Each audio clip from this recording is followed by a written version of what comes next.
श्री स्वामी समर्थ. आत्ता वाजले सकाळचे 6:30. आज सकाळी 8:30 पर्यंत 55 थालीपीठ पार्सल ऑर्डर होती. महिन्यातून 2 ते 3 वेळा ही ऑर्डर आमची फिक्स असते. ऑर्डर कंप्लीट झाली. घरी जाऊन फ्रेश होऊन पुन्हा नाश्ता बनवला, मिसळ बनवली.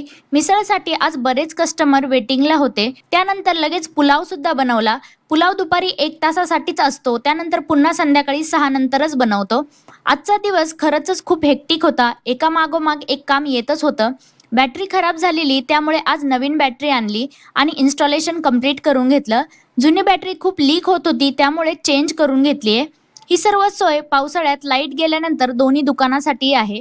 पुन्हा संध्याकाळी दुकानावर जाण्याआधी या लालूची दुधासाठीची गडबड सुरू असते.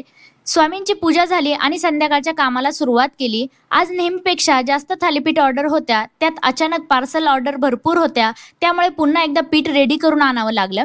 थालीपीठ आणि पिझ्झाचा टाईम संध्याकाळी 6 ते 10 असा आहे, त्यामुळे थालीपीठ आणि पिझ्झा खाण्यासाठी या वेळेतच येत जा. आजचा दिवस तर असा छान पार पडलेला आहे. आजचा व्हिडिओ तुम्हाला कसा वाटला हे मला कमेंटमध्ये नक्की सांगा.